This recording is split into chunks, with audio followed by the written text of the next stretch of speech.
खबर में खुश आमदेद। मेरे साथ आरमीद भट्टी साहब, तैयार मलिक साहब और मैं हूं सईद काजी। कुछ खबरें और आज हमारे साथ एक और मौजूद मेहमान भी होंगे। पहले मैं कुछ खबरें बता लूं। नवाज शरीफ साहब को वापस लाने के हवाले से शहबाज शरीफ साहब पर के खिलाफ क्या कानूनी कार्रवाई होगी, बार बार फवाद चौधरी साहब कह रहे हैं, इस पर बात करेंगे। पीपल्स पार्टी दोबारा PDM कैसा बनने जा रही है या नहीं जा रही है, अगर जा भी रही है तो क्या मुतखेज़ तब्दीली आएंगी वतन अजीज़ की सियासत में। इसके साथ नून लीग के दौर में डॉलर को आर्टिफिशियल तरीके से नीचे रखा गया, ये क्या लॉजिक थी आज जो हमारे वज़ीर ख़जाना ने दी, इस पर बात करेंगे। असल मामला पे करती नहीं लगता है, सबको बेल आउट करना इनका काम है। इसके साथ FIA ने ड्रैप के हुकाम को कैसे तलब कर लिया और बहुत बड़े घपले सामने आ सकते हैं अगर इस पर कोई तफ्तीश करें। मगर सबसे पहले हम बात करेंगे और हमारे साथ मारूफ एंकर जनाब काशिफ अब्बासी साहब, थैंक यू वेरी मच आपके टाइम। हजूर, मैं ये मरी के हवाले से आपसे बात करना चाहता हूँ, आपको उस इलाके से गहरा ताल्लुक भी है और सहाफ़त से भी।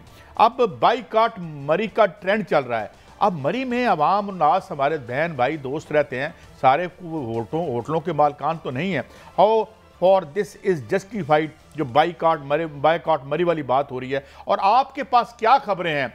क्या वाकई लोगों के साथ वहाँ ज़्यादतियाँ हुई या ये इक्का दुक्का वाक़यात थे जो हुए? जनाब काशिफ अब्बासी साहब। सर काशिफ अब्बासी साहब, मैं मादरत चाहता हूँ, आवाज़ का इशू आ रहा है, आप हमारे साथ रहिएगा। मीनवाइल आप ज़रा इसको देखती है हमारी टीम। भट्टी साहब, मैं तो ये कहता हूँ कि आप अनब्लॉक जो कर देते हैं, कुछ इंडिविजुअल्स भी हो सकते हैं, सारे होटलों के मालिक भी नहीं हैं, तो बाईकाट मरी के तो आवाम हमारी तरीके से हुए हैं बेचारे, जो जनरल आवाम है। बिस्मिल्लाहिर्रहमानिर्रहीम। एक तो काशिफ अब्बासी सब मरी से ही हैं, अल्हम्दुलिल्लाह, मतलब है इनकी सारी ज़िंदगी मरी में गुजरी है। लेकिन काशिफ साहब, ये जो शुतर बेमहार सोशल मीडिया है ना, बाईकाट मरी का क्या जवाब है? मरी में बहुत बहुत अच्छे लोग रहते हैं। खुदा ना खास्ता अगर चंद लोगों ने या ज़्यादा लोगों ने, कुछ लोगों ने किया है, तो मरी का बाईकाट क्या करना है? वो लाहौर में रेगुलेटरी रिजीम आप ठीक करें, लोगों को एक्सेस ना करें। कमिश्नर की नहली DC की जिन्होंने अरेंजमेंट नहीं किया, मरी में रहने वालों का बाईकाट की रीजन मुझे नहीं समझ आ रही। अगर कुछ लोगों ने गलत किया तो यकीनन नहीं होना चाहिए। वो हर जगह होता है, हर शहर में होता है, हर सूबे में होता है, हर जगह होता है। किस जगह नहीं होता? लाहौर में नहीं ब्लैक होती हर चीज? नहीं, ये लाहौर मीनार पाकिस्तान पे क्या हुआ था? हाँ देखे ना, एक वायोलेट किया आपने। सोशल मीडिया को मलक साहब आपने ना कंट्रोल किया, याद रख ले। मरी बाईकाट, व्हाट इज दिस भाई? वो आपकी बात मुझे अच्छी लगी। लाहौर में थोड़ी सी बारिश हो जाए ना, तो जो रिक्शे वाला 100 रुपया लेता है 200 रुपया मांगता है, तो लाहौर सारा गलत है। इसका मतलब ये तो कोई सेंस ना, समथिंग सिस्टमेटिकली बड़े प्यारे लोग हैं, बड़े क्लियर बात है। काशिफ अब्बासी साहब हमारे साथ, thank you very much Abbasi साहब। माफी चाहता हूँ, थोड़ा बीच में मसला हुआ। ये फरमाइए, ये जो ट्रेंड बना देते हैं हम कि जनाब बाईकाट मरी एक शहर है, अच्छे बुरे लोग सारे शहरों में होते हैं, प्रॉब्लम भी होते हैं, तो इस ट्रेंड को कहाँ तक आप जस्टिफाइड समझते हैं? और आपके पास जो रिपोर्टें आई और ख़ास तौर पर उस शहर का एक रिहायशी होने के हवाले से, वहाँ क्या है एस्टिमेशन आपकी, किस हद तक लोगों से ज्यादती हुई? रिस्पॉन्सिबल कौन था, एडमिनिस्ट्रेशन, होटलियर्स या कौन? जी अब्बासी साहब। देखिए, मैं तो इन ट्रेंड्स के तो मैं ज़्यादा सीरियस इसलिए भी नहीं लेता कि 2,000-3,000 बंदा इस तरह का अगर ट्रेंड कर भी दे या इस तरह की बात कर भी दे सोशल मीडिया पे, तो वो ट्रेंड बन जाता है। मैं तो इस चीज़ से ना एग्री करता हूँ। हर जगह पे अच्छे बुरे लोग होते हैं। हमारे मरी के जो कुछ हुआ, मैं खुद मरी से हूँ, मैं खुद शर्मिंदा हूँ अगर किसी के जेवर उतार के उनको कमरा दिया गया। मैं खुद शर्मिंदा हूँ अगर मैंने कहीं पढ़ा कि अंडा, उबला हुआ अंडा 1,000 रुपये का बेचा जा रहा था। हमें शर्मिंदगी है इस मरी शहर के होते हुए, क्योंकि हम मरी से हैं, या बड़ी शर्मिंदगी की बात है हमारे लिए भी। मुझे आज भी मेरे दोस्त का एक मैसेज आया मरी से। मैंने कहा काशिफ भाई, अब क्या हमें शर्मिंदा, आप इस पर बात करें, क्या हमें बहुत शर्मिंदगी है इस चीज़ पर? और वाकई हम शर्मिंदा हैं कि जहाँ लोग मुश्किल में थे। मरी मशहूर है अपनी हॉस्पिटैलिटी के लिए। पहाड़ी इलाके के लोग, पहाड़ के लोग होते भी वैसे थोड़े से हॉस्पिटेबल भी हैं, सख्त होते हैं, लेकिन ख्याल करते हैं लोगों का। ये थोड़ी सी कुछ लोगों की तरफ से ज़्यादती हुई है, चाहे उसमें होटल वाले हों, चाहे कि अगर प्याली किसी ने 200-200 रुपये की बेची है, चाहे वो लोग हों, चाहे ये तमाम लोग, ये तमाम हमारे लिए शर्मिंदगी का बाइस भी बने। नहीं अब्बासी साहब, आपकी ठीक है, आप ठीक फरमा रहे हैं, लेकिन मेरा आपसे सवाल है, फिर मेरे दोस्त करेंगे। हुजूर, ये तो हर शहर में लोग एक्सप्लॉइट करने वाले, खैमे अंदर कर लिए थे लोगों ने 2005 के, उसको ब्लैक करे थे। सवाल ये है कि चेक करना है, DC है, AC है, पुलिस है, आपका एक्साइज डिपार्टमेंट है, ये सोए होते हैं। बिल्कुल आप दुरुस्त फरमा रहे सर। मैं यही, मेरा भी अपना कंटेंशन यही है कि दूसरा देखें, जब आप किसी जगह जाते हैं, मैं अभी एक बाहर, जैसा भट्टी साहब ब्रेक से पहले कह रहे थे, मैं कहीं मुल्क से बाहर गया हुआ था, अभी वहाँ पे सीजन था, पहले पूरी बात कहे कि मैंने कहा था टीसीएस से गिफ्ट आया तो काशी साहब आपने भेजा, वो शुक्रिया अदा किया था, पूरी बात किया करें। जी जी बिल्कुल, टीसीएस से गिफ्ट का भट्टी साहब ने शुक्रिया अदा किया था। बहरहाल मैं कह ये रहा था कि हर मुल्क में जब उधर मैं श्रीलंका गया हुआ था तो श्रीलंका में ये हाई सीज़न था इस वक्त। हाई सीज़न का मुराद ये है कि ये वो वक्त है जब बाकी मुल्कों में पाकिस्तान जैसे बहुत सर्दी होती है और बहुत से लोग वहाँ पे चले जाते हैं। $500 का लोगों ने कमरा लिया जो अदरवाइज 60, 70, $80 का होता है। हमारे साथ लोग थे जिन्होंने कहा जी हमने $500 का फ्लैट लिया या कमरे लिए। जहाँ जाएंगे वहाँ पे अगर डिमांड ज़्यादा बढ़ जाएगी तो उसके मुताबिक कीमतें बढ़ जाती हैं। कुछ एक्सेस यहाँ पर क्योंकि इमरजेंसी थी, अगर इमरजेंसी ना होती तो बेशक जितने मर्जी आप कमरे का किराया चार्ज करें। एक सिस्टम है जहाँ पे जब लोग नहीं होंगे तो लोग मिन्नतें कर करके भी पैसे आपसे आपको कम कीमत कमरा देंगे।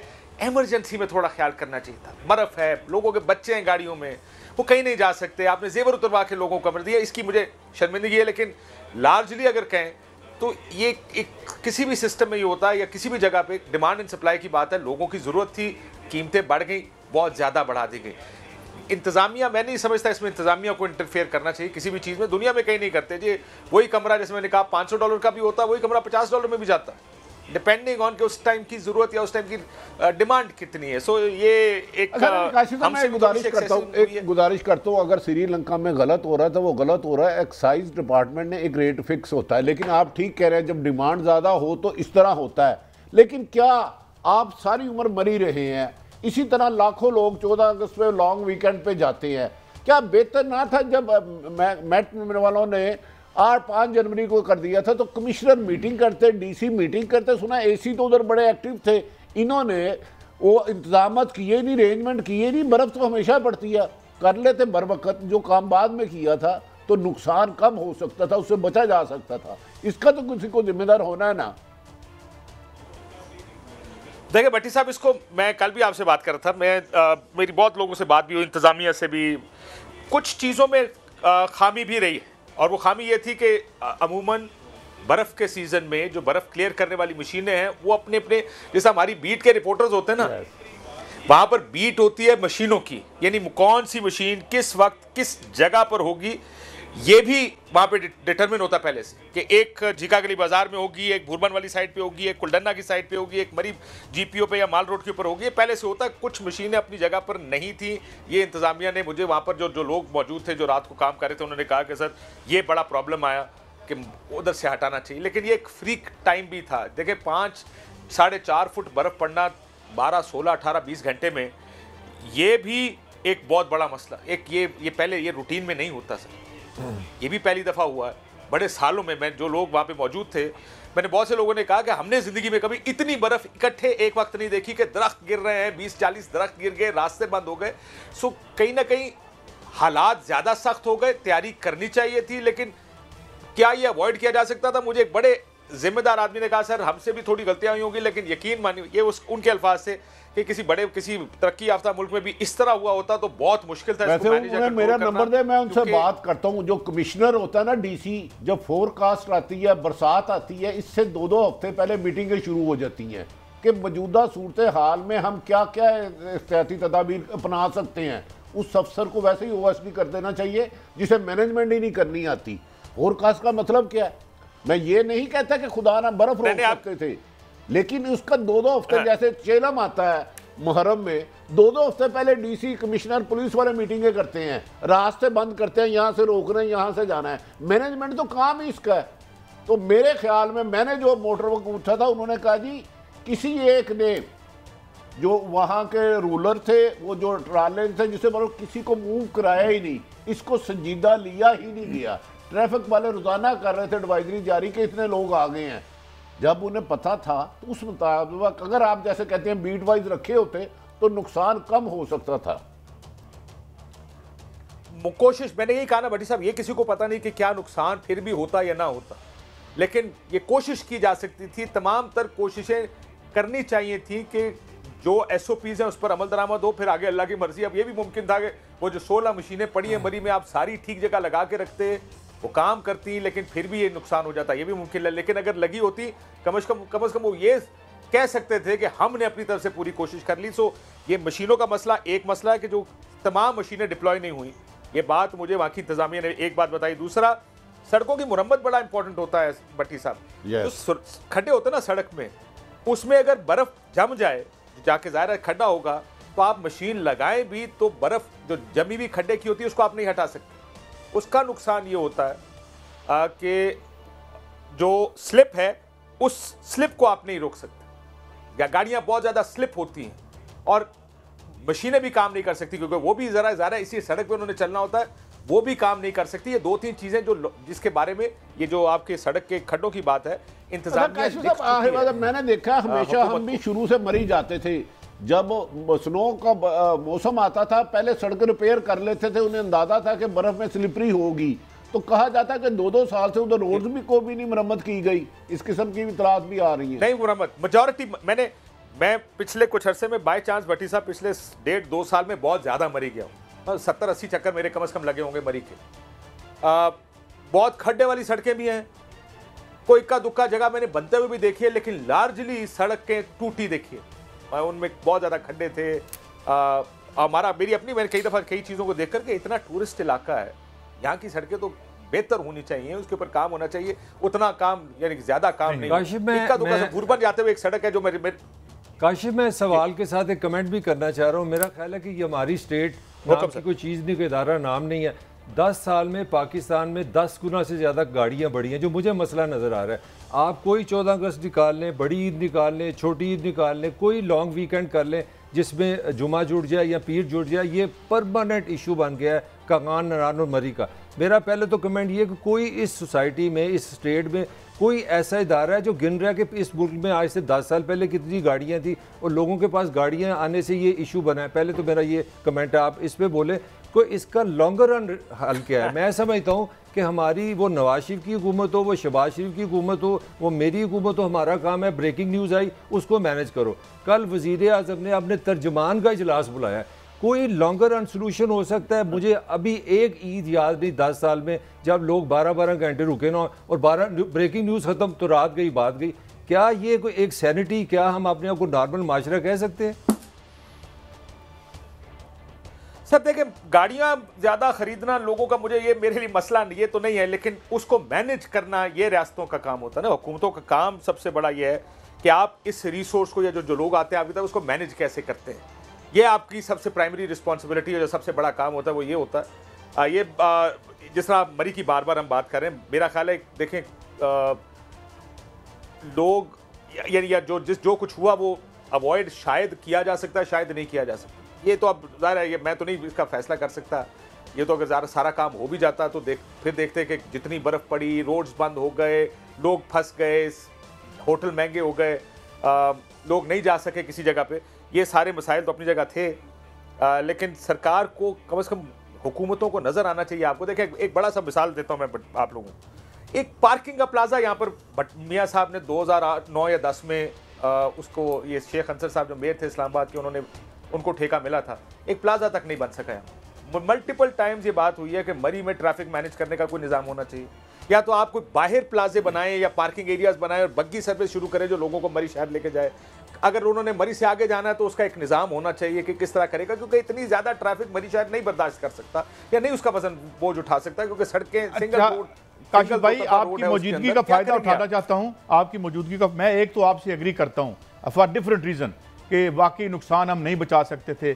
जहाँ पब्लिक स्पेंडिंग जो है 0.1% और 1% हो टोटल बजट का, और बाकी आपने जो है वो दे रखा हो, कब्जा ग्रुपों के हवाले कर रखी हो मैशत, तो मेरे ख्याल में हमारे साथ यही होना था। मैं आगे बढ़ता हूँ और मैं आपसे ये मियाँ नवाज शरीफ साहब का जो मामला है और साथ शहबाज शरीफ साहब की गिरफ्तारी की रोज़ाना बात की जाती है, ये बस ज़बानी जमा तफरीक है, पोलिटिकल कंजम्पशन के लिए है। आई डोंट थिंक, हुकूमत तो खुद एडमिट कर चुकी है कि एहतसाब इनके बस का नहीं है। अब्बासी साहब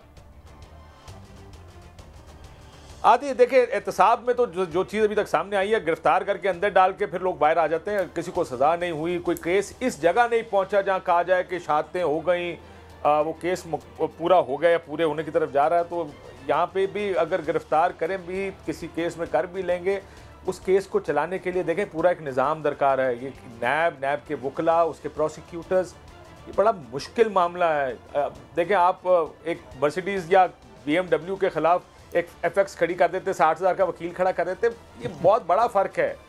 तो जो लोग हैं वो बचेंगे ही, क्योंकि उनके मुकाबले में देखें एक बहुत बड़ा डॉक्टर और एक आम किसी गांव का डॉक्टर है, सर्जरीज में फ़र्क होगा। ज़ाहिर है देयर इज़ अ रीज़न को कोई बड़ा वकील है या कोई छोटा वकील है, ये इस पूरे निज़ाम को होलिस्टिकली देखना पड़ेगा। बड़ी अच्छी मिसाल दी की बातें होती रहती हैं, आती जाती रहती है, इसमें तो वैसे ना ये बड़े लोगों की बड़ी ख्वाहिश होती है कि मर्सिडीज के साथ ना FX का मुकाबला कराएं। ये आपको पता है सेठों का होता है। जैसा काश साहब ये बताएं कि बड़ा सुन रहे हैं कि अदम एतमाद आ रही है, हाथ उठ गया, हाथ रख गया है। आप बताएं इस्लामाबाद की हवा से आप बहुत ज़्यादा बाखूबी हैं, क्या कोई वाकई तब्दीली होने जा रही है? सिर्फ यहाँ गुफ्तगू की हद तक किया और कहा जा रहा है पीपल्स पार्टी और PDM मिल के लॉन्ग मार्च भी कर सकते हैं और अदम एतमाद भी ला सकते हैं। ये अगर दोनों बातों को इनसाइड बता दें हमें। देखिए मैं इसमें कुछ भी बड़ी साहब, मेरा ख्याल है इस्लामाबाद में मैं कम से कम बड़ी कोशिश की है जानने की कि हो क्या रहा है। मुझे तो समझ नहीं आई। मुझे लगता है लोगों को, इस साइड वालों को ये कहा जा रहा है आप कहीं नहीं जा रहे, उस साइड वालों को कह रहा है बस ये जा रहे हैं। मुझे लगता है ज़्यादा मामला इस तरफ का है। ये मेरी अपनी असम्पशन नहीं है, या जो मैं सुन रहा हूँ इस्लामाबाद की चैटर जो है। देखें अगर, क्योंकि ये इतना सिंपल मामला नहीं है कि किसी को भेजना ही है, कि कोई जाएगा तो कोई आएगा भी। अब वो कौन आएगा, कौन काबिल कबूल होगा, ये पूरी बड़ी एक फ्यूचरिस्टिक वो स्टोरी बोर्ड है जिसके ऊपर बैठ के किसी ने ये फैसला करना कि ये काबिल कबूल हैं, ये काबिल कबूल नहीं है, उसकी बुनियाद पर ही कोई जाएगा ना सर। वैसे तो नहीं कि उसको भेज के अगला इलेक्शन, क्योंकि पहले ही होता था, ये मुझे मुस्लिम लीग नून के किसी बड़े सीनियर बंदे ने कहा, उसने कहा पहले ही होता था कि जब एक पार्टी जा रही हुकूमत में होती थी तो दूसरा तैयार खड़ा होता था कि सर हम हैं। इस वक्त वाइबल ऑप्शन कोई नहीं है दूसरा, कि अगर किसी को हटाना है तो लाना किसको है, वो भी तो एक फार्मूला है जो किसी ने तय करना। भट्टी साहब कहीं ऐसा तो नहीं काशिफ साहब, इस दफ़ा लाने और ले जाने वाले तो बेताब हैं, लेकिन जिन्होंने तब्दीली करनी है वही डबल माइंडेड हो गए हैं। ये भी कभी होता है। पसंद आया आपको सवाल? वैसे किसकी बात कर रहे हैं आप? नहीं, मैंने मतलब किस कौन डबल माइंडेड हो गया है? दो ही तो जो तब्दीली की वजह बनते हैं, कहीं वो तो नहीं डबल माइंडेड? चलो पॉलिटिशियन तो होता ही होता है। देख अब ये मैं तो नहीं कह सकता कि वो डबल माइंडेड है। मैं तो आपसे यही कह रहा हूं कि मुझे लगता है कि शायद दोनों साइडों को कहा जा रहा है आप ठीक हैं इस वक्त, वही कह रहे होंगे, क्योंकि ये साइड बड़ी कॉन्फिडेंट है कि हम जा रहे हैं, यानी ये दूसरी पार्टी जा रही है जो हुकूमत में वो जा रही है। हुकूमत बड़ी कॉन्फिडेंट, हम कहीं नहीं जा रहे, हम तो अपना वक्त पूरा करेंगे, बल्कि अगले 5 साल भी लगाएंगे, वो पब्लिक कंजम्पशन के लिए ही हो सकता है। लेकिन गारंटी किसी के पास इस वक्त नहीं है कि एक्चुअली कौन क्या सोच रहा है। तो मुझे लगता है बड़ी कंफ्यूजन है इस्लामाबाद और पिंडी में। ये तो अब्बासी साहब वही सिचुएशन लगती है जो मरी के हवाले से हम बात कर रहे थे कि ये अब जो मुझे लगता है कि करने वाले भी जानते हैं कि जड़ी बूटियों से अब कैंसर का इलाज मजीद मुमकिन नहीं है, थोड़ा ठीक वाली दवाई कहाँ से लाएं? कोई ऐसा मामला लगता है आपको? ये मुमकिन है ऐसा भी हो। ये देखिए, मैं अगर आप मुझसे पूछे, मुझे नहीं समझ आ रही कि क्या हो रहा है। मुझे दोनों साइडें बड़ी पक्की कह रही हैं कि एक कहता है हम कहीं नहीं जा रहे, दूसरा कह रहे जा रहे हैं। चले ऐसा बता दें साहब, क्या समझ रहे हैं ये हुकूमत पूरे 5 साल करेगी 2023 जुलाई तक? इस तरह सवाल कर लेते हैं आसान। भट्टी साहब, एक तो पाकिस्तान में ये बताना कि कौन कितना चलेगा तो नामुमकिन सी बात है, हम कल की पॉलिटिक्स का कुछ नहीं कर सकते। लेकिन मुझे एक चीज जो लकूना नजर आ रहा है ना इस आर्गूमेंट में कि हुकूमत जा रही है, वो लकूना मुझे ये नजर आ रहा है, मुझे इनका अल्टरनेट कोई बनाया हुआ नजर नहीं आ रहा कि इनको अल्टरनेट बनाया होगा कि ये जाएंगे तो कौन आएगा। जब तक ये फैसला नहीं होता तो ये जाएंगे कैसे? मगर काशिफ यहाँ पे ये भी तो सवाल है ना, एज ए सिटीज़न मैं बात कर रहा हूँ, आप समझते हैं इस तरह की साइकोलॉजी के साथ इस तरह सियासी अदम इस्तकाब की एक फ़िज़ा बन जाए, आप इस तरह की इकॉनमी के साथ, मैं रियासत पाकिस्तान की बात कर रहा हूँ, मैं इमरान खान की हुकूमत की बात नहीं कर रहा। डू यू थिंक कि ये हेल्दी है पाकिस्तान के लिए कि जा रहा है नहीं जा रहा, जा रहा है नहीं जा रहा? इससे आगे हम क्यों नहीं निकल पा रहे? 70 साल हो रहे हैं, सारा हमारा इंटेलेक्चुअल बिल्कुल सर, काम कर रहा है, आ रहा है जा रहा है। मैं बूढ़ा हो गया हूँ, मेरा जर्नलिज्म का मेरा करियर खत्म होने लगा है, अभी तक यही ब्रेकिंग न्यूज़ है कि वो जा रहा है वो आ रहा है। What is this? ये बात आपकी 100% दुरुस्त है सर। मसला ये है कि हुकूमतों को अपना वक्त पूरा करना चाहिए, सिंपल। अनलेस तो करप्शन के ऐसे एलिगेशंस हों जिसके ऊपर किसी को खुद ही रिजाइन करके चले जाए, वरना हुकूमत आई है, हुकूमत को अपना ये कब तक टांगे खींचना, उसको 2 साल में, उसको 3 साल में, उसको 5 साल में, ये मेरा ख्याल है कि बहुत ज़्यादा हो गया पाकिस्तान में। स्टेबिलिटी अगर आपने जमहूरियत की बात करनी है तो उसमें लोगों को काम करने देना चाहिए। यहाँ पर तो पाकिस्तान की जमहूरियत तो आपके सामने है। वो मैं कराची का आपने देखा होगा, वो जो जतोई मेरा ख्याल है शाहरुख का कातिल जो था, नाम उसका मुझे लड़के का ज़हन से निकल गया, शाहरुख जतोई। यार देख, ये हमारी जमहूरियत, शाहरुख जो ये हमारी जमहूरियत।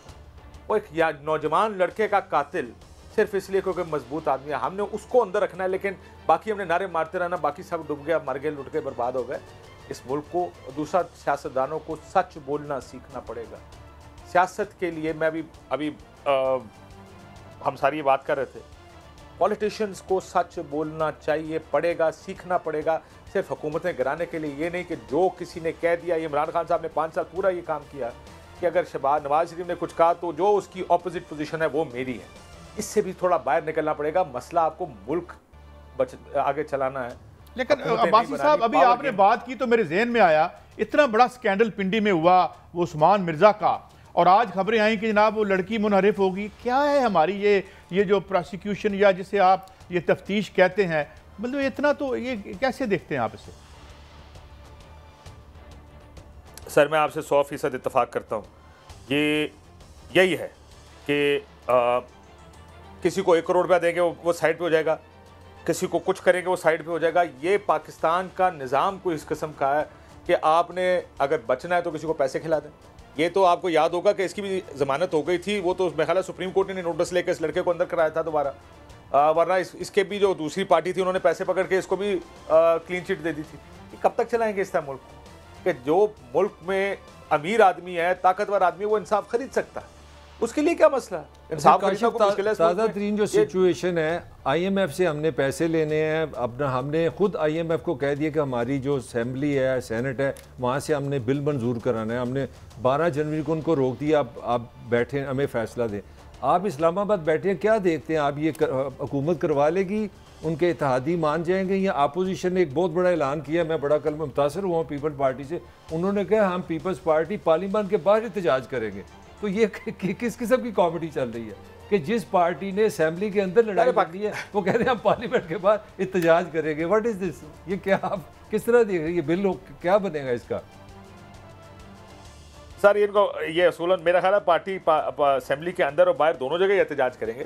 प्रॉब्लम ये, फिर ये कह रहा हूँ, आपको इस इशू पर कोई मस्बत डिबेट नज़र नहीं आएगी कि हम जो कर रहे हैं ठीक। आज बुलाया गया था बहुत से जर्नलिस्टों को इस्लामाबाद में, फाइनेंस मिनिस्टर साहब ने ब्रीफिंग दी, कहा जी IMF ये कहता है कि पिछले 20 साल से जब भी आप IMF प्रोग्राम में आते हैं हम आपको कहते हैं ये सारा कुछ करें, आप मान के आते हैं, बाहर पाकिस्तानी हुकूमत मान के आती है हम कर देंगे, वो करते नहीं हैं। जब तक तो उनका ख्याल था कि वॉर अगेंस्ट टेरर में हम हिस्सेदार थे, तब तक तो हमें उन्होंने डंडा नहीं दिया। अब उन्होंने डंडा उठा लिया कि भाईजान ये करेंगे तो आपको हम क्लियर करेंगे, वरना नहीं करेंगे। ये उनका ख्याल, उनका कहना था फाइनेंस मिनिस्टर साहब का। अभी मैं असद उमर साहब की भी तकरीर सुना था। मसला ये है जी कि IMF ने यहाँ पे आपके हाथ पाँव रखा हुआ, वो आपसे जो उनको चाहिए वो आपसे सब मनवाएंगे और वो मनवा के जाएंगे। लग ऐसे ही रहा, वो आपको छोड़ते नहीं है। जो नहीं, आपके ख्याल में बिल मंजूर हो जाएगा, मिनी बजट मंजूर हो जाएगा, हुकूमत कामयाब हो जाएगी इसमें? चले मुख्तसर सा सवाल कर लेते हैं क्योंकि आपका टाइम बड़ा कीमती है। मुझे पता नहीं, MK वाले शोर तो बहुत मचा रहे हैं भट्टी साहब। अब देखते हैं क्या होता है, क्या MK मानेगी नहीं मानेगी, क्योंकि महंगाई तो होगी इससे। अब हालांकि हुकूमत तो कह रही है कि कोई महंगाई नहीं होगी, ये एग्जाम्पशंस विड्रॉ कर रहे हैं, लेकिन इसे लगता है ऐसे ही है कि इस ख्याल से ही कि 300 अरब रुपए का कुछ हुकूमत करने जा रही है, मिनी बजट है, महंगाई तो होगी। सो लेट्स सी क्या होता है। मुझे लगता है कि पहले भी आपको याद होगा वो इतने सारे बिल भी पास करा लिए थे जॉइंट सेशन से। काशिफ, आपने हमें एनलाइटन किया और आप thank you very much for your valuable contribution. बहुत शुक्रिया। नाज़रीन, आपने देखा कि किस तरह से एक पैरालिसिस का सिचुएशन नज़र आती है, इससे हमें निकलना चाहिए। इस पर हम मज़ीद बात करेंगे कि हम इससे कैसे निकल सकते हैं और हमें निकलना पड़ेगा। एक ब्रेक के बाद हाजिर होते हैं मज़ीद खबरों के साथ।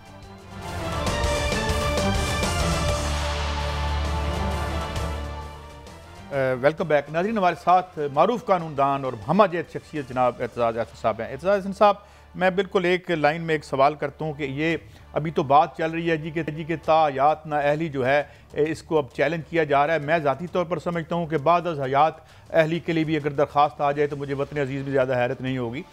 ये फरमाइए कि ये जो अपना जा रहे हैं, how far it is justified कि इस मामले में ये जाएँ, रिलीफ मिल सकता है इनको? क्या इशू है? क्या हम ठहर गए हैं? इनके अलावा हमारे पास कोई हल नहीं है? नवाज शरीफ साहब के अलावा वतन अजीज़ में लीडर पैदा होना बंद हो गए हैं? सिलसिला क्या है? ज़ाती तौर पे तो मैं आपको एक चीज़ बताऊं कि एक मामला तो मेरी निगाह में काफ़ी सीधा है, और वो ये है कि ताहयात नाअहली का जो सजा या कानून है ये अनरीजनेबल है, ये मुनासिब है। जो किसी भी ऑफेंस में ये इतनी लंबी ताहयात बने को आप निकाल ही दें पार्लियामेंट से, एक बात किए हुए जो कि गलत साबित हो गई, उसने दानिस्ता की है या नादानिस्ता की है। पर जो बात ये है कि इसको तब्दीली इसमें इस कानून में किस तरह आनी चाहिए, वो अदालत के जरिए नहीं आनी चाहिए, वो पार्लियामेंट के जरिए आनी चाहिए। और पार्लियामेंट का ही फ्लोर है लेजिस्लेशन का, कानून साजी का फ्लोर पार्लियामेंट है। कानून साजी का फ्लोर वो नहीं है, अदालत नहीं है। और अदालत को अगर ये गुजारिश की जाए कि वो इस किस्म के इक़दाम उठाए, तो हम खुद अदालतों को अपने हदूद से, उनके अपने हदूद से तजावज़ की दावत दे रहे हैं और मौका दे रहे हैं, और फिर हम चिल्लाते हैं कि ये अदालत ने क्यों कर दिया। मेरी राय में as a former chairman of the supreme court bar association, और मैं बड़े हंगामी दौर में चेयरमैन रहा उस बार एसोसिएशन का, मेरी राय में बार एसोसिएशन को किसी एक शख्स की मामले को अडॉप्ट नहीं करना चाहिए, और लेजिस्लेशन की ही तरगीब देनी चाहिए। जो आपके नुमाइंदे हैं पार्लियामेंट में बैठे हुए, उनको भी, जो वकला बैठे हुए हैं उसमें, उनको भी, जो कानून साज हैं उनको भी, कि कानून साजी पार्लियामेंट के जरिए और पार्लियामेंट के ही तरीके और ज़ाब्तों के मुताबिक होनी चाहिए, तो सही कानून बनेगा। बजाय ये कि एक दो जज साहबान बैठे हुए, 3 जज, 4 जज, 5 जज साहबान बैठे हुए वो इस पे फैसला दे रहे हो और उनको हम दावत दे रहे हो। खुद हम कहते हैं कि 184(3) यानी सुओ मोटो का इख्तियार, जो स्वाबदीदी इख्तियार है इस हद तक कि उसमें अदालत में खुद फैसला करना है, खुद ही नोटिस जारी करना है किसी को, और खुद ही उस बेंच पे बैठना है और खुद ही फैसला करना है, और उसकी कोई अपील भी नहीं है। तो ये एक तरफ हम चाहते हैं कि ये इसको महदूद किया जाए ऐसे इख्तियारात को, स्वाबदीदी इख्तियारात को। दूसरी तरफ हम उन्हीं आर्टिकल के तहत उनसे इल्तिजा करते हैं कि वो आइन साजी और कानून साजी करें जज साहिबान। तो मेरा ख्याल है ये बर्डन जज साहिबान पे नहीं डालना चाहिए। पर बहरहाल ये जो इस वक्त चेयरमैन है हमारे, बड़े जीरक आदमी हैं और वो बारीकियों को पहचानते हैं। मेरा ख्याल है उनके ज़हन में कोई इरादा किसी वजह से होगा। अच्छा इत्तला साहब ये बताएं, अगर आप चेयरमैन होते तो वकला के अपने बड़े मसाइल हैं, चैम्बर नहीं है और बहुत सारे मसाइल हैं, क्या आप एक शख्स के लिए इस तरह जाते अदालत में as a supreme court bar president? मैं देखें, मैंने अर्ज किया आपको, एक शख्स के लिए ही, मैं भी अदालत में तो एक शख्स के लिए ही गया था, पर अदालत में वो था जुडिशल स्ट्रक्चर से मुतल्लिक। जुडिशल स्ट्रक्चर को एक आपने खैमे का बांस ही निकाल दिया था। खैमा आपका 4 सपोर्ट्स पे मबनी है वो, और एक आप अदालत का चीफ जस्टिस ही निकाल दे, एक फौजी हुक्मरान। वो तो एक एक्यूट सिचुएशन थी, पर उसमें भी एक साहब के लिए हम इनिशियली गए। नहीं, आप तो चीफ जस्टिस के ओहदे के लिए गए थे गालबन। अच्छा इत्तला साहब ऐसे कर लेते हैं, आप रहनुमाई फरमाएं। एक तो पीडीएम ने 23 मार्च का लॉन्ग मार्च का ऐलान किया था, और दूसरा पाकिस्तान पीपल्स पार्टी के बिलावल भुट्टो साहब ने 27 फरवरी को लॉन्ग मार्च इस्लामाबाद, आप हुकूमत के लिए खतरा समझ रहे हैं दोनों लॉन्ग मार्च? दोनों से ज्यादा मैं समझता हूँ कि पीपल्स पार्टी वाले लॉन्ग मार्च में ज्यादा जान होगी जब सिंध से काफिले पंजाब में के दाखिल होंगे और पंजाब, सदर्न पंजाब, और फिर वो ज्वाइन करते जाएंगे तो एक बहुत बड़ा सैलाब बन सकता है। और मैंने ऐसे देखे हैं, लेकिन ज़रूरी नहीं है कि इससे हुकूमत हिल जाए। हुकूमत के भी अपने हैं सपोर्ट सिस्टम, इस हुकूमत का अपना है और वो कशमकश में रह सकती है मामला, पर चैलेंज असल होगा वही जो मेरे ख्याल में पहले लीड करेगा। और पहले लीड करने वाले इस वक्त तो चेयरमैन बिलावल हैं और इन्होंने पीडीएम ने तो डेट इतनी लंबी दी थी कि वो अफसानवी सी डेट लगती थी कि 23 मार्च को आएंगे और 23 मार्च को फौजी परेड भी हो रही होगी और उस रोज फिर इनको कोई अपने रास्ते या अपने मंसूबे किसी हद तक तब्दील करने पड़े तो इन पे लोगों का बड़ी कमिटमेंट और बड़े लोग चल पड़ते हैं। अब वो चल पड़े हैं और 23 मार्च को वो क्या पता लगे कि जी परेड की वजह से 22 और 23 मार्च को इस्लामाबाद ही बंद है, तो फिर उनकी जो सियासी कुव्वत है उस मार्च की वो मुंतशर हो जाती है। इत्तेज़ाज़ साहब मैं आपके पहले कमेंट्स को से रिलेटेड क्वेश्चन करना चाह रहा हूँ। आपने बात की, चलें एक सिटीज़न है नवाज शरीफ पाकिस्तान के, उनके हकूक़ हैं, ताहयात उन पर पाबंदी है और उसके हकूक़ के लिए सुप्रीम कोर्ट बाहर जा रही है।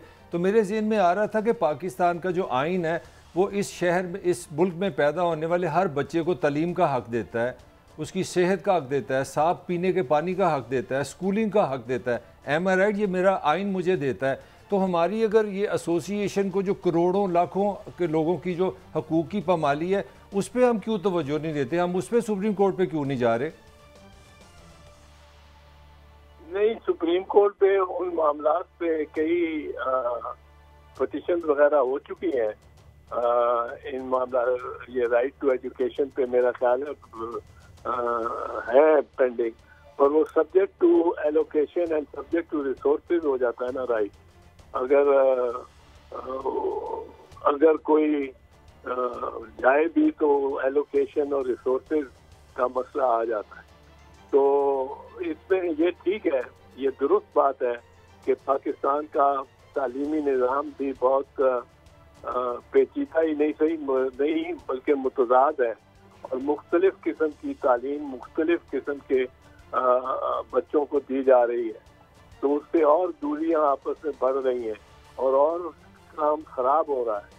पर जी आपने कहा कि ये सब्जेक्ट टू एलोकेशन है, या जैसे अब प्रिंसिपल ऑफ पॉलिसी कहा कि उनको तकरीबन ऑलमोस्ट हमने हेल्ड इन अबेंस रखा हुआ है काइंड ऑफ। एक मेरा सवाल सियासी है आपसे, ये फरमाइए कि रोज़ाना हमें ये कहते हैं जी हम ये शहबाज शरीफ साहब ने एक एफिडेविट दिया था, क्या वो एक उसमें है ये फेंस एस्टेब्लिश हो सकता है और मियाँ साहब मुश्किल में हो सकते हैं, या सिर्फ ये एक ज़बानी जमा तफरीक है मियाँ शहबाज शरीफ साहब की मुबैना जो गवर्नमेंट कह रही है नायल करवाने के ज़मन में? इत्तेज़ाज़ साहब, इसमें असल बात यह है कि जो जज साहबान जिन्होंने वो कहा कि जी आप जमानत दे सकते हैं कि परसों तक वो जिंदा रहेंगे, या वो जज साहबान जिन्होंने उस एफिडेविट को एक्सेप्ट किया कि शहबाज शरीफ की जानिब से एक नॉन एफिडेविट समझे आप उसको, नॉन कमिटमेंट, कोई जामिन कोई जमानत नहीं ली गई उनसे।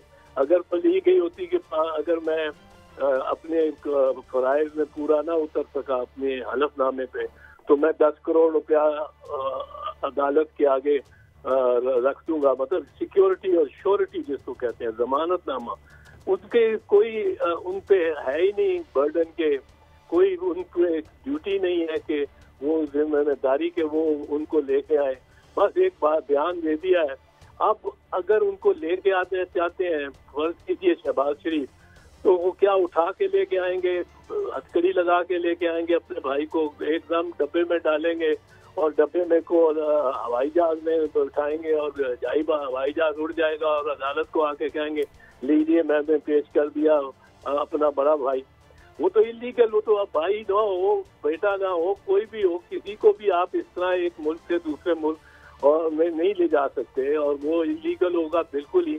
तो शहबाज शरीफ अदालत में कहेंगे कि जी आप मेरे से इलीगल काम कराना चाहते हैं।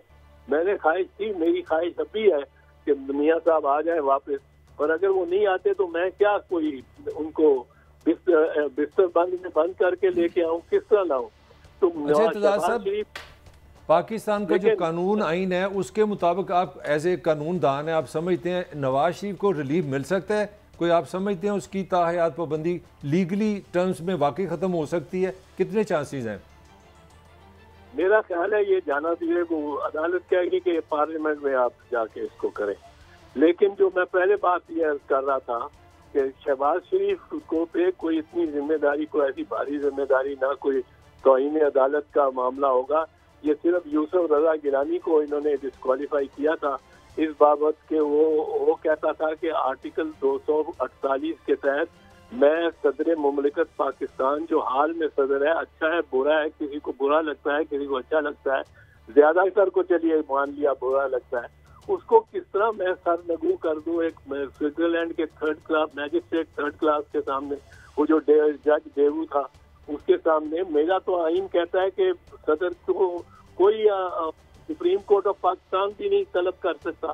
तो ये अब मैं क्यों करूं? उसको नायल भी, उसको सजा भी दी till the rising of the court, और कोर्ट उसी वक्त उठ गया और पर उसको बाद में एक और बेंच बना के एक और दरखास्त बना के उसको नायल कर दिया यूसुफ रजा गिलानी को। पर उन्होंने 5 साल के लिए किया तो वो फिर पार्लियामेंट में इस वक्त है। पर वो फैसला इनका बिल्कुल मैं नहीं मानता हूँ कि दुरुस्त था कि स्विट्जरलैंड के मैजिस्ट्रेट के सामने सदर पाकिस्तान, वासिफ अली जरदारी नहीं थे, वो सदर पाकिस्तान। एतजाज साहब आपने हमें बहुत एनलाइटन भी किया और बहुत सी बातें खुद के भी समझी, और ख़ास तौर पर एतजाज साहब का ये कहना था कि ये मामला कोर्ट में की बजाय बड़ी साहब ये वहाँ पे फैसला होना चाहिए जो है हमारी। तो मैं ब्रेक पे जा रहा हूँ और वापस आके आपका भी इस पर टेक लेता हूँ कि वह क्या ये अब असम्बली को अपने मामलात खुद देखने चाहिए बजाय कोर्ट में जाने के। ये था एतजाज साहब कहना। वापस आते हैं FIA की हवाले से बड़ी अहम खबरें, ड्रैफ्ट के लोग क्या नेट किए जाएंगे और डॉलर को किसने क्या नुकसान पहुंचाया, एक ब्रेक के बाद। Welcome back. अच्छा भट्टी साहब, एक स्टोरी मैं आपकी गोश्तगुजार करता हूँ। ये मैंने खास 2014 से इसको फॉलो किया था कि जो ड्रग रेगुलेटरी अथॉरिटी में कीमतों के इजाफे का मामला था, अपॉइंटमेंट्स का मसला था, अपॉइंटमेंट में जाली डिग्रियों वाले बैठे हुए थे, उसके बाद डॉक्टर उबैद का मसला आया। अच्छा, अब मसला ये हुआ कि वहाँ पर सुप्रीम कोर्ट ने ऑर्डर किया कि जी ड्रग रेगुलेटरी अथॉरिटी के ख़िलाफ़ कोई तहकीकाती एजेंसी तफ्तीश नहीं कर सकती जब तक अटॉर्नी जनरल ऑफ पाकिस्तान उसकी इजाज़त ना दे। आज एक ख़त लिखा है जो हम आपको दिखा भी सकते हैं, अटॉर्नी जनरल ऑफ पाकिस्तान के ऑफिस से आया, FIA और दीगर जगह गया कि जनाब हमारा कुछ लेना देना नहीं है, जो केसेस हैं वो खोल दिए जाएं। और इसमें बड़े घपले हैं भट्टी साहब, इसमें 300, 400, 400%। कायद साहब ये देखें, मेरा ख्याल है ये पाबंदी ही ना मुनासिब थी कि एडवोकेट अटॉर्नी जनरल से पूछना।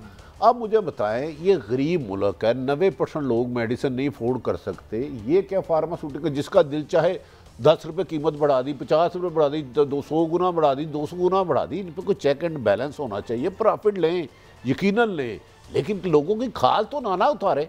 आजकल 90% लोग तो हॉस्पिटल जाने के काबिल नहीं। एक मिनट, मेरा ख्याल है ये अच्छा इक़दाम है। आप हैरान रह जाएंगे, इसमें यह भी तफ्तीश हो रही है कि कुछ जो इसके एहलकार थे, मुलाजम थे, अफसरान थे, वो सिर्फ नौकरी नहीं कर रहे, वो फार्मास्यूटिकल का कारोबार भी कर रहे हैं। मैं कह रहा उनके नाम भी आएंगे। साहब इन्होंने जो माजी में भी कीमतें बढ़ी हैं उनका भी एहतसाब होना चाहिए ना। इधर आए ना भाई, ये 200% आपने किस बेस पे कीमत बढ़ा दी? हाँ। प्रॉफिट लें आप, बिजनेसमैन बिजनेस करते ही प्रॉफिट के लिए है, लेकिन खाल उतारने के लिए नहीं करता। मेरा ख्याल है इसमें स्ट्रिक्ट एक्शन होना चाहिए, FIA को करना चाहिए, आ जाए भाई कि आपने ये प्राइस। और ये जाली डिग्रियों वालों पर क्या भट्टी साहब यहाँ फौजदारी के मुकदमे नहीं होने चाहिए? यार होते तो कानूनन फौजदारी के मुकदमे हैं, लेकिन इधर जाली काम को जाली कोई समझता ही नहीं है। ताकतवर है तो बच जाएगा, असली काम जहाँ जाली हो गया। अगर कमजोर है तो असली वाले को फाइल लगा देंगे और जाल साधु को उधर कोई मुंसब बना देंगे, कोई बड़ा ओहदा दे देंगे, कोई तो अभी कोई इंस्पेक्टर लेवल पे नीचे नीचे एफआईए ने हमला किया, किसी टॉप का तो नाम नहीं आया, और 11,204 अद्वियात हैं। और एक मतलब अभी ये कोई साइंटिफिक बात नहीं मैं कर रहा, इस पर गलती हो सकती है, मगर एक अंदाजे के मुताबिक 2 से 3 साल में 500 अरब रुपया जेबों में गया इनके। 500 अरब रुपया, $1 बिलियन आपने अमेरिका से लेना होता है तो यहाँ जान निकली होती है पाकिस्तान की। 500 अरब का मतलब कम से कम 300-400 बिलियन डॉलर, 3-4 बिलियन, वही मैं कह रहा हूँ 3-4 बिलियन डॉलर आपने सिर्फ इजाफी पाकिस्तानी को जेब से निकाला है। तो इस पर तो मैं सब पाकिस्तान का सबसे बड़ा केस है। को भी साफत को भी हर चीज पे चेक होना चाहिए। अगर आप चेक नहीं रखेंगे, हुकूमतों का काम नहीं है, तो लोग हर वक्त मनमानी करेंगे। बैंक वाला चेक है भट्टी साहब, बस बदकिस्मती है ना, बैंक वाला चेक दें, बड़े से बड़ा गुनाहगार बड़े बड़े फ्रॉडिया जालसाज, इन्हें कोई कुछ नहीं बड़े बड़े मुशीर आए वो गायब हो गए, उनका नामो निशान ही नहीं। बड़े बड़े आए अपनी गाड़ी लगा के पैसे लगे चले। एक मिनिस्टर साहब को यहाँ एडवाइजर साहब को घर भेजा गया था, लेकिन भाई 2 एडवाइजर को घर भेजा गया, और एक एडवाइजर जो थे आमिर कियानी साहब, मेरे साथ एक शो में हम इकट्ठे हो गए किसी और चैनल में, तो मैंने उन्हें कहा कि यार वो बंदे की डिग्री जाली है, वो डिग्री जाली साबित हुई और उनको हाई कोर्ट ने बाहर निकाला, और वो मेरे साथ बहस कर रहे थे। बड़े चंगे बंदे, एक मिर्जा साहब बड़े चंगे बंदे ने। अगर जाली डिग्री वाला आपको जाली मराद दिला रहा है, अरबों रुपए की दिहाड़ियां लगा रहा है, तो फिर वो अच्छा ही है ना। देखो है बेचारे पर मुझे दिलाई नहीं किसी ने। दाग तो अच्छे होते हैं क्योंकि सर्फ धो देता है। 500 अरब रुपए की बात आप कर रहे हैं। अच्छा यार, अब एक तो दूसरी तरफ आते हैं, लॉजिक्स अजीब होती हैं। आज एक कहीं कोई मीटिंग थी, ये गुफ्तगू थी, तो हमारे जो वज़ीर ख़जाना है उन्होंने कहा कि जी इसाक डार ने रुपया 92 रुपये पे रख के तो हमें 60 या 16 बिलियन डॉलर का नुकसान पहुँचाया। अब मुझे बाज़ औक़ात लगता है कि हम ऐसे इल्ज़ामात लोगों पर लगाते हैं ताकि बेल आउट हो जाए, ताकि उनको हम ऐसा फ़ोनी किस्म का चार्ज लगा दें, और भाई आप 92 रुपये का कर दें अगर इसाक डार ने किया हुआ था। और अगर इसाक डार की आपने बात करनी है, हज़ारों बातें और हो सकती हैं। यहाँ आप पता करें, भट्टी साहब वहाँ बैठे हुए थे जब इस मुल्क की आला तरीन शख्सियत ने कहा कि वेस्ट पे की फैक्ट्री की किक बैक मांगता था, यानी वहाँ भट्टी साहब इस बात के गवाह हैं, फर्स्ट हैंड नॉलेज है कि कहा गया कि ओए की बना रहे हो, खुदा का खौफ करो, ये लाहौर की क्या बना रहे हो। ये एक अहम तरीन शख्सियत ने जो मुल्क से मोहब्बत करती है, उसने कहा यार ये जो ऑरेंज ट्रेन अरबों रुपए लगा रहे हो, इधर तो रोटी नहीं है, तो कहते हैं सर प्लीज हमें कुछ सियासी फैसले भी करने थे। इन्होंने तो मुल्क के खजाने को ऐसे लूटा है, कोई नहीं हिला, इसने बात नहीं की, इस पे किसी ने फोरेंसिक ऑडिट नहीं करवाया, इसके ठेके बाहर नहीं निकाले। इसके बाद 1992 का protection of economic reform act बना के हवाले को हलाल कर देता है, और हलाल करने के बाद 1-2-4 फैमिलियां अरबों रुपए। किसने रिश्वत मांगी थी? इस मुल्क को जो आप कर्जे लेते हैं ना, आधे तो ये कमीशनों में खा जाते हैं, ये अवाम की बेहतरी के लिए लगे। ये एक्सप्रेस अखबार में छपा है, इसाक डार साहब ने मांगी थी कि जनाब वेस्ट पे की फैक्ट्री लगानी है, तो पहले मैं नहीं कह रहा, और आपको किस शख्सियत ने बताया था? ये अहम तरीन जो मुल्क से मोहब्बत करती है और अहम तरीन है, उन्होंने कहा यार इतना। जो कल परसों आपने खबर दी थी कि छोटी सी प्रॉपर्टी 80 करोड़ की खरीदी है दोबारा उन्होंने। यार ये तो इसाक डार साहब के लिए ना सैकड़ों के काम में ना हवा में बड़ी बरकत है। अच्छा। बंदा ऊपर चले जाता है, तो उनके सैकड़ों में किया, अब तो अरबों रुपए की बात किया करें, करोड़ें उनकी इंसल्ट है। नहीं काई साहब, आप दोनों की तनकीद अपनी जगह, मेरे उससे कोई इख्तिलाफ, मगर ये बताएं पता उन्होंने बात कहाँ पे की है? आप जब कमेटी में बैठते हैं ना, सेनेट की या असेंबली में, तो आप वज़ीर ख़जाना पाकिस्तान में आप कोई बात करते हैं दिल के साथ, वज़न के साथ। अब आप मुझे कह दें, आप कह दें कि ताहिर मलिक ने मेरे 2 लाख रुपये उधार लेके नहीं दिया, तो भट्टी साहब मान लेंगे। अगर आप ये कहें कि ताहिर मलिक ने मेरे से 15 अरब रुपये लिए अभी तक वापस नहीं देता, तो ये हंसेंगे। आप जो इल्ज़ाम लगा रहे हैं उसके पीछे सेंस होनी चाहिए। $60 बिलियन का आपको पता है क्या कितना क्या मतलब है? यार नहीं बताएं सीरियस, मैं मतलब बताता हूं, ये ना करें ड्रामा। बड़े इल्जाम लगा, आप 1994 के मुआहदे निकालें, आपको $100 बिलियन की चोरी पकड़ी जाएगी। तो वो उसकी बात मैं ये कहता हूं कि जो रियल बुनियादी जिसने आपको खोखला कर दिया और उसमें आपके हिस्से हैं, तो आप उसकी वजह है कि मुझे कोई पता नहीं है कि मेरे किस वजीर साहब का कहां पे स्टेक है। मेरा मतलब है कि मेरा सब 94 के जो मुआहदे ना, कितनी हुकूमतें आई, उन्होंने उनको नहीं छेड़ा, क्योंकि वर्ल्ड बैंक के सारे अमेरिका के गुलाम हैं। अभी जाएं फाइनेंशियल टाइम्स की साइट पे जाएं, 2012 का अखबार है, उसकी मुझे हेडलाइन, उसका हेडलाइन पता क्या है? उसकी हेडलाइन है Pakistan energy crisis a case of failed privatisation. उसके अंदर जो 5-7 शिकें लिखी हुई हैं, जिस पे जनाब मोहतरम मेरी पीपल्स पार्टी और जरदारी साहब ने किया था, अगर मैं वो बताऊं आप पीट उठें और आपको पता चल जाएगा ये पाकिस्तान क्यों दिवालिया हुआ है। करके दसो। वो ठीक है, उसने भी किया है। नहीं, ये बात कहानी यहाँ IPPC खत्म नहीं हुई, तो उसमें नवाज शरीफ का भी हिस्सा है, मुशर्रफ का भी हिस्सा, मुशर्रफ ने डॉलर में कर दिया profit. It started from there ना, सारे रले हुए हैं, खुदा का वास्ता 3000 अरब। अच्छा काजी साहब, आपको मुबारक हो, नवाज शरीफ साहब के मोहतरम के समधी इसहाक को रिलीफ मिल गया, इलेक्शन कमीशन ने सेनेटर बना दिया, बहाल कर दी है। माशाल्लाह इंसाफ के तकाजे देखे, एक बंदा इलाज कराने में। यार मैं इलेक्शन कमीशन का बड़ा बहुत अच्छा किया आपने। मुझे सिर्फ एक वजाहत कर दें कि आप इलेक्शन का है या बकौल मुस्लिम लीग सिलेक्शन कमीशन है, मुझे अपना नाम आप वादे कर दें। मुझे नहीं पता, मैं आप पे बड़ा एतमाद करता हूँ, आप एक आईनी इदारा हैं, मगर आप वहाँ खामोश रहते हैं जहाँ आपकी क्रेडिबिलिटी पर इतना बड़ा अटैक होता है। सिलसिला क्या है? उस दाल में काला है या दाल काली है? बहरहाल आज का ये शो था, कल फिर मिलेंगे। अल्लाह हाफिज़।